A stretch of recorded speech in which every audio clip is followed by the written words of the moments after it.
So hey guys, welcome back to another video and I hope कि तुम लोग बहुत ही ज्यादा अच्छे और मजे में होगे। और आज से मैं रेनेगेड इमॉर्टल सीरीज को एक्सप्लेन करूंगा, और अगर इसमें आप लोगों ने अच्छा सपोर्ट दिखाया तो आगे भी इसके वीडियो आएंगे, और अगर सपोर्ट नहीं दिखाया तो मुश्किल है कि इसके नेक्स्ट एपिसोड भी आएंगे। तो अब बिना किसी देर के वीडियो को शुरू करते हैं। तो अब आगे तो इस एपिसोड की शुरुआत होती है और हमें डीमन क्लैन के अंदर का सीन दिखाया जाता है, जहां पर जीहू और बाकी के डीमन क्लैन के एल्डर्स मौजूद होते हैं, जहां पर सभी लोगों को वांग लिन वर्सेस लू यानफेंग के बैटल के बारे में पता चल जाता है कि कैसे वांग लिन ने लू यानफेंग को जान से मारकर उसकी कंट्री को एक रैंक 3 की कंट्री में बदल दिया। यहाँ पर ये सारी न्यूज डीमन क्लैन के मेंबर्स तक भी पहुंच जाती है, और उनमें से एक एल्डर कहने लगता है कि 2 साल पहले हुए उस बैटल की वजह से हमारा एंसेस्टर बुरी तरीके से डैमेज हो चुका है और उसने अपनी बॉडी को भी लॉस्ट कर दिया, लेकिन किस्मत से उन्हें बोन से एक वेसल मिल गया है, लेकिन उस बॉडी को फुल्ली अडॉप्ट करने के लिए भी थोड़ा टाइम लगेगा। जिस पर बाकी के एल्डर्स कहते हैं कि इससे क्या फर्क पड़ता है, क्योंकि हम सभी डीमन क्लैन के मेंबर्स हैं, और चाहे वो कोई भी हो, एक बार बस वो यहाँ पर आकर तो देखे, उसे हम जिंदा नहीं छोड़ने वाले। इसी दौरान हमें जीहू को भी दिखाया जाता है, जहाँ पर वो ये सारी बातें बहुत ही गौर से सुन रहा होता है। अब जीहू क्योंकि वांग लिन का बहुत ही अच्छा दोस्त है, तो वो इस दुविधा में होता है कि आखिर उसे किस तरफ जाना चाहिए, क्योंकि भले ही उसके क्लैन का जो एंसेस्टर है वो गलत हो और उसने वांग लिन के साथ गलत किया है, लेकिन उसने जो कुछ भी किया है वो सभी कुछ उसने अपने क्लैन के फ्यूचर के लिए ही किया है। यहाँ पर ये बात जीहू बहुत ही अच्छे से समझता था, जिसके बाद जीहू अपने मन में कहता है कि जेंग यू, मुझे डर है कि कहीं तुम्हारे और मेरे डीमन क्लैन के एंसेस्टर के बीच में जो भी दुश्मनी है उसका असर कहीं हमारी दोस्ती पर ना पड़े। इसी दौरान हम वांग लिन को देखते हैं, जहां पर वो टेलीपोर्टेशन अरे का यूज करते हुए सीधा डीमन क्लैन के बाहर पहुंच जाता है, और आते साथ ही वो उनके एंट्रेंस पर पहुंचते साथ ही चिल्लाते हुए कहता है कि डीमन क्लैन के एंसेस्टर बाहर निकलो, क्योंकि अब वक्त आ चुका है कि 2 साल पहले तुमने जो भी मेरे साथ किया था उसकी तुम भरपाई करो। तो यहाँ पर हम देखते हैं कि वांग लिन की ये बात चारों तरफ हवा में गूंज उठती है, जिससे जो सारे के सारे क्लैन के मेंबर्स थे वो उसके आसपास आकर खड़े हो जाते हैं और चारों तरफ से आकर उसे घेर लेते हैं। यहाँ पर इनकी तादाद लगभग 100 से भी ज्यादा बताई जाती है, जिनमें कि पूरे डीमन क्लैन के मेंबर्स और बाकी सभी लोग शामिल थे। यहाँ पर उन्हीं में से एक ओल्ड मैन कहने लगता है कि आखिर तुम कौन हो और तुम्हारी हिम्मत कैसे हुई हमारे क्लैन में आने की, जिस पर वांग लिन अपना नाम जेंग्यू बताता है। अब जैसे ही यहाँ पर सभी लोग इसका नाम सुनते हैं ना, सभी लोग आपस में ये बात ही कर रहे होते हैं कि ये तो वही बंदा है जिसने रेड बटरफ्लाई को बहुत ही बुरी तरीके से हराया था, साथ ही ये वही है जिसने कि लू यानफेंग को जान से मार डाला और उसकी कंट्री को एक रैंक 3 की कंट्री बनाकर रख दिया। यहाँ पर ये सभी लोग ये सारी बातें कर रहे होते हैं कि तभी हम देखते हैं कि वो ओल्ड मैन वांग लिन से पूछने लगता है कि बताओ आखिर तुम यहाँ पर क्या लेने आए हो और तुम्हें हमारे एंसेस्टर से क्या काम है, जिस पर वांग लिन बहुत ही बोल्ड तरीके से रिप्लाई देते हुए कहता है कि जाहिर है कि मैं उसे जान से मारने के लिए आया। अब यहाँ पर वांग लिन के मुंह से ये सुनते ही वो सभी लोग बहुत ही ज्यादा भड़क जाते हैं, और वो ओल्ड मैन वांग लिन से कहने लगता है कि अच्छा, तो तुम हमारे एंसेस्टर को मारने आए हो, जरा अपने आसपास देखो, तुम्हें क्या लगता है कि हम सब यहाँ पे क्या करने आए हैं? हमारे एंसेस्टर तक पहुंचने से पहले तुम्हें हम सब से होकर गुजरना होगा, और अभी अभी तुमने जो कुछ भी कहा है ना, वो सब कहकर तुमने हमारे एंसेस्टर की इंसल्ट की है, जिसे कि हम बिल्कुल भी बर्दाश्त नहीं करने वाले। ये कहते साथ ही हम देखते हैं वो ओल्ड मैन अचानक से अपनी बॉडी को एक जाइंट बॉडी में ट्रांसफॉर्म करने लगता है, और वो सभी डीमन क्लैन के मेंबर से कहने लगता है कि मैं इस वक्त यहाँ का इंचार्ज होने के नाते और हमारी पूरी डीमन क्लैन के नाम पर तुम सभी को ये आर्डर देता हूँ कि इस इंसान को, जिसका नाम जेंग्यू है, इसे हर कीमत पर और हर हाल में आज जान से मार डालो। ये यहाँ से बचकर नहीं जाना चाहिए। जिसके इतना कहते साथ ही हम देखते हैं कि सारे लोग उस पर एक के बाद एक टूट पड़ते हैं। जैसे ही वो लोग वांग लिन के करीब पहुंचते हैं, वांग लिन उसी वक्त अपनी पावर्स की ऑरा को रिलीज करता है, जिसके साथ ही वो अपने डोमेन को भी वहां पर एक्टिवेट कर लेता है। जिसके बाद हम देखते हैं कि उस लाइफ एंड डेथ डोमेन में से वही ग्रे कलर की एनर्जी निकलना शुरू हो जाती है, जो कि वांग लिन के कहने पर ही निकलती है, और फिर वांग लिन एक लाउड वॉइस में कुछ कहता है, जिससे हम देखते हैं कि वो एनर्जी वहां मौजूद सभी लोगों के अंदर एंटर होना शुरू हो जाती है। और यहाँ पर जो वो ओल्ड मैन था वो फिर भी वांग लिन पर अटैक करने के लिए आगे बढ़ता है, लेकिन वांग लिन उसे एक ही झटके में दूर फेंक के पटक देता है, और फिर वो उसके फोरहेड पर भी उसी ग्रे कलर की एनर्जी को पॉइंट करता है, जिससे हम देखते हैं कि जैसे ही वो ग्रे कलर की एनर्जी उसके फोरहेड पर एंटर होने ही वाली थी, तभी वहां पर जीहू की आवाज आती है, जो कि वांग लिन से कहता है कि जेंग यू रुक जाओ, जिससे हम देखते हैं कि वांग लिन इमीडिएटली रुक जाता है, और वहां मौजूद सभी लोगों के कल्टीवेशन सील करना भी वो रोक देता है। जिस पर जीहू वांग लिन से कहने लगता है कि वांग लिन, क्या तुम इस जीहू को अभी भी अपना दोस्त के तौर पर मानते हो? जिस पर वांग लिन जवाब देता है कि मेरी लाइफ में बहुत कम ही ऐसे लोग हैं जिन्हें मैं एज अ फ्रेंड कंसीडर करता हूँ, और तुम उनमें से एक हो। ये सुनते ही जीहू थोड़ा रिलैक्स फील करता है, और फिर वो उससे कहने लगता है कि जेंग यू, जो भी तुमने कुछ किया है हमारी इस क्लैन के साथ, वो सब कुछ रीजनेबल है। आखिर मेरे क्लैन के मेंबर्स ने ही सबसे पहले तुम पर अटैक किया, लेकिन मैं ये कहना चाहता हूँ कि ब्रदर जेंग यू, मैं इस क्लैन का ही एक एल्डर हूँ, और इसी नाते मैं तुम तुमसे रिक्वेस्ट करना चाहता हूँ कि अगर तुम मुझे अपने एक फ्रेंड के रूप में कंसीडर करते हो तो मेरे कहने पर मेरे क्लैन मेंबर को छोड़ दो। जिस पर वांग लिन उसे जवाब देते हुए कहता है कि क्या तुमने नोटिस नहीं किया, मैंने अब तक किसी की भी जान नहीं ली और ना ही किसी को हार्म पहुंचाया, और ये सब कुछ मैंने बस तुम्हारे लिए किया है। इसी दौरान हम देखते हैं कि वहां पर 3 पोर्टल्स ओपन होते हैं और उनमें से बहुत ही बड़े बड़े जाइंट से डीमन क्लैन के मेंबर्स आ जाते हैं। लेकिन हम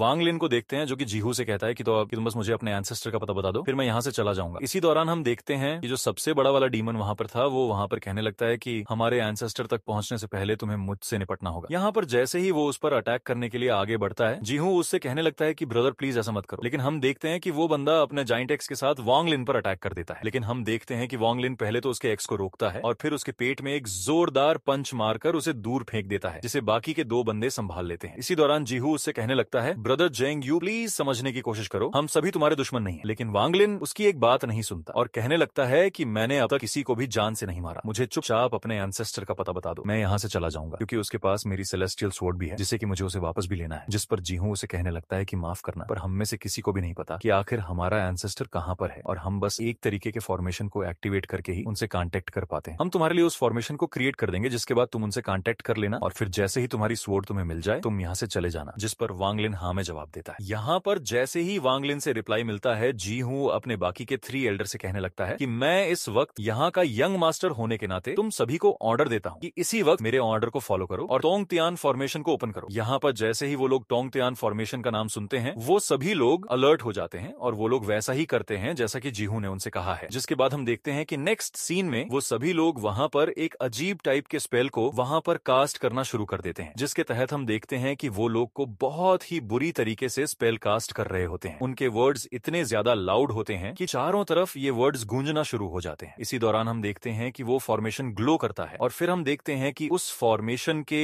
जो 12 कॉर्नर्स होते हैं, उन कॉर्नर्स पर एक के बाद एक बड़े बड़े पिलर्स वहां पर अपीयर होने लगते हैं, जिससे बहुत ही तेज रोशनी निकलती है जो कि सीधा आसमानों से जा टकराती है। इसी के बाद वो सभी लोग दोबारा से उस स्पेल को पहले से तुम इमीडिएटली उन्हें जान से मार सकते हो और मैं जो कर रहा हूं मेरे पास इसके अलावा और कोई चॉइस नहीं। ये कहते साथ ही हम देखते हैं कि जीहू उस टोंग तियान फॉर्मेशन को फुल्ली एक्टिवेट कर देता है, जिससे जो वहां पर 12 पिलर्स के पास जो 12 डीमन क्लैन के मेंबर्स थे, उन सभी की एनर्जी उस फॉर्मेशन के द्वारा अब्सॉर्ब होना शुरू हो जाती है। जिससे हम देखते हैं कि उनकी एनर्जी जैसे जैसे अब्सॉर्ब होती चली जाती है, वहां पर टॉप पर एक और फॉर्मेशन क्रिएट हो जाता है और जैसे ही उस फॉर्मेशन को वांग लिन देखने लगता है तो वो समझ जाता है कि यहाँ पर कुछ गड़बड़ है। जिसके नेक्स्ट सीन में जीहू उससे कहने लगता है कि जेंग यू मुझे माफ करना कि मैंने तुमसे झूठ बोला, पर मैं क्या करता, क्योंकि हमारे डीमन क्लैन का जो एंसेस्टर है वो हमारे इस क्लैन के लिए आखिरी होप है और मैं भी हमारे इस क्लैन का ही एक मेंबर हूँ और मुझे ना चाहते हुए भी ये करना पड़ रहा है। यहाँ पर उसकी ये सारी बातें सुनते साथ ही वांग लिन समझ जाता है कि ये कोई एंसेस्टर से कांटेक्ट करने के लिए फॉर्मेशन नहीं है, बल्कि यहाँ पर उसे ट्रैप करने के लिए एक बहुत ही पावरफुल फॉर्मेशन को बनाया गया है, जिसे कि डीमन क्लैन के सबसे पावरफुल वेपन्स में से एक माना जाता है। नेक्स्ट सीन में हम देखते हैं कि वांग लिन ये सारी बातें सुनने के बाद हवा में फ्लॉट करने लगता है और फिर वो जीहू से कहने लगता है कि जीहू, मैंने तुम्हारी एक बार मदद की, दूसरी बार तुमने मेरी जान बचाकर मेरी मदद की, तो अब हमारे बीच हिसाब किताब बराबर हो चुका है। जिस पर जीहू कहने लगता है कि हाँ, तुमने सही कहा और फिर हम देखते हैं कि जीहू उस फॉर्मेशन को ट्रिगर्ड करते हुए उसे फुल्ली एक्टिवेट कर देता है। जिसके बाद हम देखते हैं कि एक के बाद एक वो 12 पिलर्स जो कि अब 12 फॉर्मेशन का रूप ले चुके हैं, वो एक के बाद एक वांग लिन की तरफ बढ़ते हैं और वांग लिन अपने फिस्ट से उनमें से हर एक को कुचलने के लिए आगे बढ़ते हुए जीहू से कहता है कि जीहू, तुम मुझे बहुत ही अच्छे से जानते हो, क्या तुम्हें लगता है कि तुम्हारा ये सो कॉल्ड फॉर्मेशन मुझे रोक सकता है? ये कहते साथ ही वांग लिन बस एक सिंगल फिस्ट अटैक से ही पहले पिलर को तोड़ देता है। जिसके साथ ही हम देखते हैं कि जैसे ही वो पहले पिलर को तोड़ देता है, सभी लोग बहुत ही ज्यादा हैरान हो जाते हैं। इवन कि जीहू को भी यकीन नहीं था कि वो बस एक ही फिस्ट अटैक से उसे तोड़ देगा। यहाँ पर वांग लिन फिर भी नहीं रुका। हम देखते हैं कि ऐसे ही वो सेकंड, थर्ड और फोर्थ को भी डिस्ट्रॉय करता हुआ चला जाता है। जैसे जैसे वो उनमें से एक एक को तोड़ता जाता है तो हर दूसरा वाला पिलर पहले वाले से कई गुना ज्यादा पावरफुल होता है। यहाँ पर उन सभी को डिस्ट्रॉय करते हुए हम देखते हैं कि वांग लिन के हाथ से खून तक निकलने लगता है, जिसे देखकर वहां में से एक एल्डर अचानक से कहने लगता है कि इसने तो मेरी लिमिट को भी सरपास कर दिया, क्योंकि मैं अपनी ट्रू फॉर्म में भी बस 8 पिलर तक ही पहुंच सकता हूँ। यहाँ पर जीहू वांग लिन को अच्छे से जानता था, लेकिन वो कुछ भी नहीं कर सकता था। वो पहले से ज्यादा फोर्स उन फॉर्मेशन में डालना शुरू कर देता है, जिसके बाद वांग लिन उसकी तरफ देखते हुए दोबारा से एक के बाद एक 11th पिलर तक सभी को डिस्ट्रॉय कर देता है, जिससे जो पावर फोर्स निकलती है ना, वो वहां पर चारों तरफ गूंज उठती है। यहाँ पर वांग लिन के हाथ से खून तक निकल जाता है, जिसके बाद उनमें से एक कहने लगता है कि हमारे जो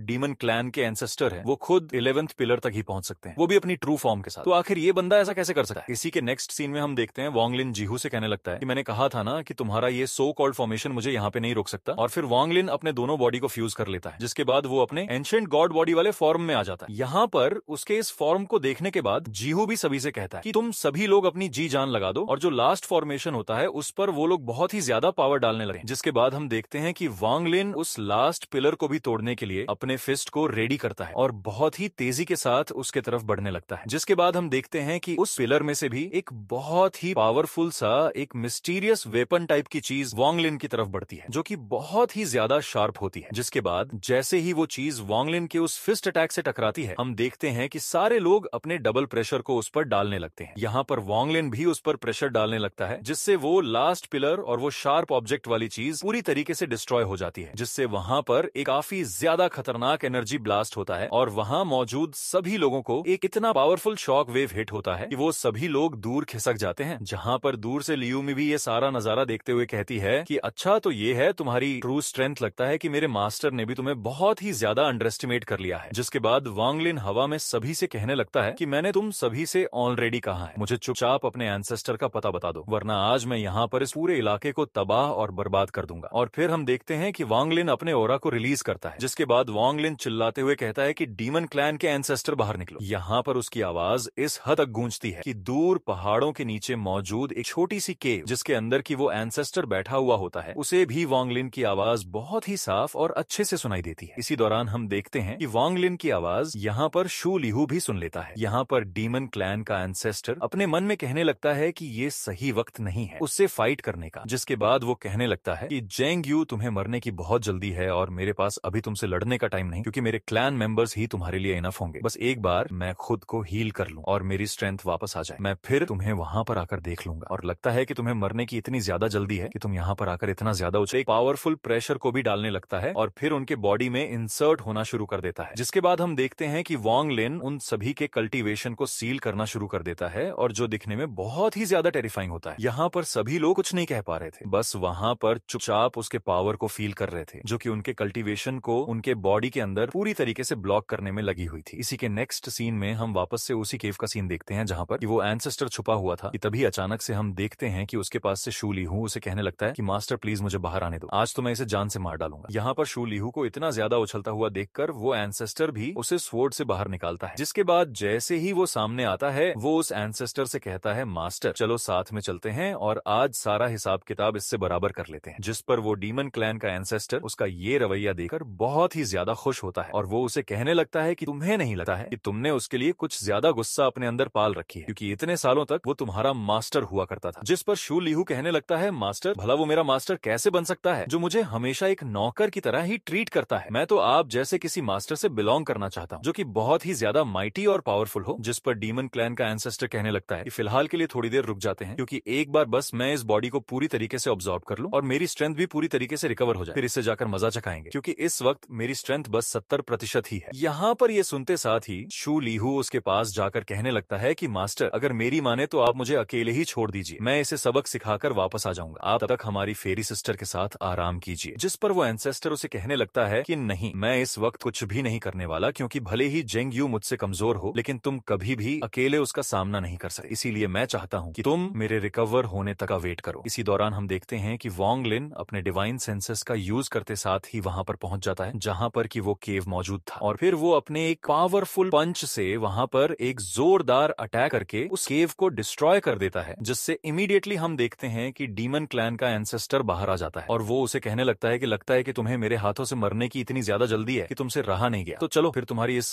ख्वाहिश को मैं पूरा कर देता हूँ। यहाँ पर ये कहते साथ ही वो लगातार वांग लिन पर अटैक करना शुरू कर देता है। दोनों ही एक दूसरे पर बार बार लगातार अटैक करना शुरू कर देते हैं। यहाँ पर हम देखते हैं कि इनके बीच क्लोज कॉम्बैट भी शुरू हो जाता है। इसी दौरान जैसे ही दोनों एक दूसरे को एक पंच से हिट करते हैं, दोनों ही दूर जाकर गिरते हैं और फिर वांग लिन कहने लगता है कि इसकी बॉडी अभी फुल्ली रिकवर नहीं हुई है, क्योंकि अगर ये एक बार रिकवर हो जाए तो इसकी power level ancient God realm के 3 स्टेज के बराबर हो जाएगी। इसी दौरान हम देखते हैं कि डीमन क्लैन का एंसेस्टर समझ जाता है कि वांग लिन की फिजिकल स्ट्रेंथ उससे काफी ज्यादा स्ट्रांग है, इससे ऐसे नहीं निपटा जा सकता, जो कहते हुए वो अपनी स्पिरिट फॉर्म को समन कर लेता है और कहता है कि मैंने सोचा था कि जब तक मेरी बॉडी और सोल पूरी तरीके से मर्ज नहीं हो जाती मैं अपने सेलेस्टियल पावर का इस्तेमाल नहीं करूंगा, लेकिन इस लड़के ने मेरे पास दूसरा कोई रास्ता नहीं छोड़ा। ये कहते साथ ही वो अपनी स्पिरिट फॉर्म का इस्तेमाल करते हुए एक जोरदार पंच वांग लिन पर करने की कोशिश करना चाहता था। दूसरी तरफ वांग लिन ने भी ये जैसे देखा, वो भी फौरन से अपने एंशिएंट गॉड के स्पिरिट फॉर्म को समन कर लेता है, जिसके पंच का इस्तेमाल करते हुए वांग लिन तेजी के साथ ट्रोल एनासिएस्टर यानी डीमन एनासिएस्टर से सीधा जाकर टकरा गया। जिस खतरनाक टकराव की वजह से हम देखते हैं कि यहाँ पर वांग लिन और ट्रोल एनासिएस्टर दोनों के ही मुंह से खून निकल रहा था। ट्रोल एनासिएस्टर इस सिचुएशन को देखते हुए फौरन से वांग लिन के सेलेस्टियल स्वॉर्ड को बाहर निकाल लेता है और कहने लगता है कि अब तुम मरने वाले हो। यहाँ पर शू लीहू भी आते साथ ही कहता है कि आज तुम बचने नहीं वाले। इसी दौरान डीमन क्लैन का एंसेस्टर कहता है कि देखो, आज मैं तुम्हारी स्वॉर्ड से ही तुम्हारी जान लेने वाला हूँ। लेकिन तभी हम देखते हैं कि अचानक से वो सेलेस्टियल स्वॉर्ड उसकी तरफ मूव करते हुए उसी का ही एक हाथ काट देती है, जिसके बाद शू लीहू कहने लगता है कि आखिर तुम्हें क्या लगा कि मैं मेरे मास्टर को धोखा दे दूंगा। यहाँ पर डीमन क्लैन के एंसेस्टर को अपनी आंखों पर यकीन नहीं होता, जिसके एक बेयर टाइप के बीस्ट को समन कर दिया था। जो बेयर बीस्ट वैसे तो दिखने में काफी ज्यादा खतरनाक लग रहा था, लेकिन दूसरी तरफ हम देखते हैं कि वांग लिन ने सिर्फ अपने फर्बिनेंस स्पीयर का इस्तेमाल करते हुए उसे डिस्ट्रॉय करके रख देता है, जिससे यहाँ पर अब रेड कलर की फोग चारों तरफ ही फैल जाती है। ये सब देखते हुए वांग लिन अपने मन में कह रहा था कि डीमन एंसेस्टर तो एक सोल ट्रांसफॉर्मेशन लेवल का कल्टीवेटर है। मैं इस बात को नहीं मान सकता कि उसके पास सिर्फ यही मामूली सी एबिलिटीज है। आखिर वो करना क्या चाहता है? जो कहते हुए वो उस फोग को क्लियर करता है, लेकिन तभी अचानक हम लोगों को ट्रोल एनासिएस्टर का असली मकसद जानने को मिलता है। जरा असल वो इस एंशिएंट रिलिक के पास आते हुए डीमन एनासिएस्टर उसे एक्टिवेट करते हुए कहने लगता है, मैं 687 जनरेशन का ट्रोल एनासिएस्टर हूँ और मैं अपने ब्लड को सैक्रिफाइस करता हूँ ताकि एंसेस्ट्रल रिलिक ओपन हो सके। यहाँ पर ट्रोल एनासिएस्टर ने जैसे ही अपने ब्लड के ड्रॉप को सैक्रिफाइस किया, तभी अचानक हम देखते हैं कि उस एंशिएंट रिलिक से काफी ज्यादा खतरनाक एनर्जी अनलिश होने लगी थी, जिसके अंदर से एक एक्स वेपन निकलकर बाहर आ जाता है, क्योंकि इस डीमन एंसेस्टर को यही एक्स यानी कुल्हाड़ी चाहिए थी, जिसे लेकर वो वांग लिन के सामने खड़ा होकर उसे बताता है कि हमारे सबसे पहले जाइंट डीमन एंसेस्टर ने इसी एक्स का यूज करते हुए हेवन एंड अर्थ को बीच में से फाड़ के अलग कर दिया था। जो कहते हुए डीमन एंसेस्टर ने उसी एक्स की एनर्जी का इस्तेमाल करते हुए अपने कटे हुए हाथ को भी दोबारा से रीजनरेट कर लेता है और कहता है ये वेपन इतना ज्यादा खतरनाक है कि सिर्फ इसके एक स्लैश का इस्तेमाल करते हुए हमारे एंसेस्टर ने 2 9 लीफ फ्री स्पेल मास्टर के ग्रुप को मार डाला था। यहाँ पर हम देखते हैं कि वो फौरन से अपने एक्स को हवा में उठाते हुए वांग लिन से कहता है कि चलो वांग लिन, अब मरने के लिए तैयार हो जाओ। ये कहते ही ट्रोल एनासिएस्टर अपने उस एक्स वेपन का यूज करते हुए वांग लिन पर अटैक कर देता है। दूसरी तरफ हम देखते हैं कि वांग लिन भी उसे तड़ाने के लिए फौरन अपने सेलेस्टियल स्वॉर्ड को रेडी कर लेता है, लेकिन शू लीहू चिल्ला चिल्ला कर कह रहा था कि वांग लिन ऐसा मत करो, मैं उस एक्स का मुकाबला नहीं कर सकता। और शू लीहू की ये बात बिल्कुल सच थी, क्योंकि जैसे ही ट्रोल एनासिएस्टर का वो वेपन और वांग लिन की सेलेस्टियल स्वॉर्ड एक दूसरे से टकराते हैं, तो उस एनर्जी ब्लास्ट के कारण हम देखते हैं कि वांग लिन पीछे चट्टानों पर जाके टकरा गया, जिससे कि वांग लिन थोड़ा सा इंजर्ड हो जाता है। यहीं पर मिस लियूमी भी मौजूद थी, जिसने वांग लिन को इंजर्ड होते हुए देखा लिया था, जो देखकर वो समझ जाती है कि अब इसे पकड़ने का यही सही मौका है, इसीलिए वो भी लगे हाथ वांग लिन पर हमला कर देती है। मगर तभी अचानक हम देखते हैं कि उसके हमले को एक दूसरा बंदा रोक देता है, जहां पर अब हमें उस बंदे को दिखाया जाता है। हालांकि मुझे इस वॉरियर का नाम नहीं पता, यदि तुम लोगों को पता होगा तो कमेंट में बता देना। यहाँ पर ये वॉरियर जो कि मिस लियूमी से कह रहा था कि तुम्हारा ओपोनेंट वांग लिन नहीं बल्कि मैं हूँ, जिसे देखकर तो मिस लियूमी कहने लगती है कि क्योंकि तुम अभी सोल फॉर्मेशन के मिड स्टेज के कल्टीवेटर हो, मैं तुम्हें आसानी के साथ कुचल सकती हूँ। जो सुनकर तो वो वॉरियर घबराता नहीं, बल्कि हम देखते हैं कि उसने फौरन से अपने डिसाइपल की सोल को बाहर की तरफ समन कर लेता है और मिस लियूमी से कहता है कि चलो फिर इस फाइट को शुरू करते हैं। जो सुनकर तो वो भी रेडी हो जाती है। इसी के साथ हमें वापस से वांग लिन और डीमन क्लैन के एंसेस्टर को दिखाया जाता है, जहां पर वो लोग एक दूसरे पर लगातार अटैक कर रहे होते हैं, जिसके बाद वांग लिन समझ जाता है कि ऐसे काम नहीं चलने वाला और फिर वो फाइनली अपने 10 बिलियन सोल फ्लैग को वहां पर निकाल लेता है, जिसका ऑरा काफी ज्यादा खतरनाक होता है, जो देखते साथ डीमन क्लैन के एंसेस्टर के होश उड़ जाते हैं और वो समझ जाता है कि ये सोल रिफाइनिंग सेक्ट का पावरफुल ट्रेजर है। दूसरी तरफ मिस लियूमी, जो कि यहाँ पर उस वॉरियर के साथ फाइट करते हुए उसकी डिसाइपल की सोल को डिस्ट्रॉय कर चुकी थी, उसको भी अचानक से इस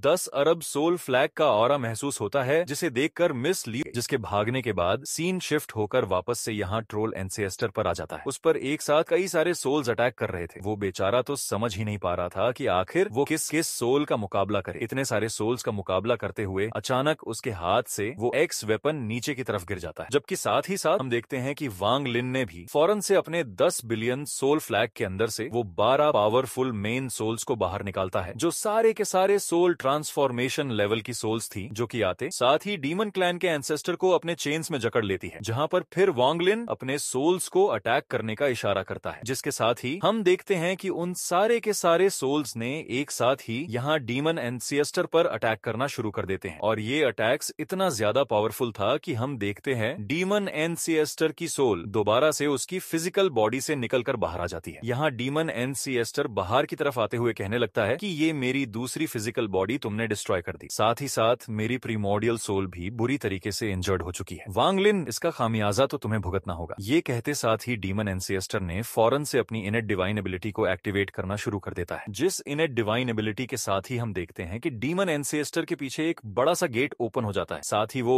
वांगलिन से कहता है कि आज तो मैं यहाँ पे मरूंगा, लेकिन तुम भी यहाँ से जिंदा वापस नहीं जाने वाली। जिस पर वांगलिन कहता है कि तुम अपनी फिक्र करो, और फिर वो उसे बताता है कि मेरे पास तुम्हारे इस इंटरनल मैजिक से बचने के लिए बहुत ही अच्छा उपाय है। जिसके बाद हमें वही सीन दिखाया जाता है जब डोंटियान ने उसे वो जेड स्लिप दिया था, जिसे कि वांगलिन ने यहाँ आने से पहले बहुत ही अच्छे से सेटअप करके रखा था, जो सुनकर तो ट्रोल एनएसएस्टर हैरान हो जाता है। दूसरी तरफ हम देखते हैं कि वांगलिन ने फौरन से अपने 10 अरब सोल फ्लैग के सोल्स को वापस से रख लेता है। साथ ही साथ वांगलिन उस जाइंट डीमन एनएसएस्टर के उस एक्स को भी अपने पास रख लेता है। इन ट्रेजर्स को लेने के बाद वांगलिन खुशी खुशी उसके वोर्टेक्स पोर्टल के अंदर चला जाता है, जो कि वांगलिन को स्पेस में ज्यादा दूर टेलीपोर्ट नहीं कर पाएंगी। लेकिन पीछे की तरफ यहाँ डीमन एनएसएस्टर ऐसा करने की वजह से खत्म होने लगता है। उसकी सोल धीरे धीरे करके गायब हो रही थी। इसी के साथ डीमन क्लैन के एंसेस्टर की कहानी भी यहाँ पर फाइनली खत्म हो जाता है। नेक्स्ट सीन में हम वांगलिन को एक ऐसे वॉइड में देखते हैं जहाँ पर वो अपने स्टार कंपास को यूज करता है और वो प्लैनेट सुजाकू की तरफ के लिए रवाना हो जाता है। इसी दौरान वो कहने लगता है कि मैंने अपने सारे मसले निपटा लिए हैं, लेकिन अब 18 साल गुजर चुके हैं और अब वक्त आ चुका है कि मेरा सामना हेवन के साथ होगा, और चाहे जो हो जाए, लेकिन इस बार मैं हेवन को ली मुवान की सोल को ले जाने नहीं दूंगा। जिसके साथ ही ये वाला एपिसोड यहीं पर ही खत्म होता है। आई होप कि तुम सबको आज की ये वीडियो पसंद आई होगी। अगर हाँ तो वीडियो को लाइक करना, चैनल पे नए हो तो सब्सक्राइब करना। तो अब मैं मिलता हूँ नेक्स्ट वीडियो में, तब तक के लिए बाय बाय।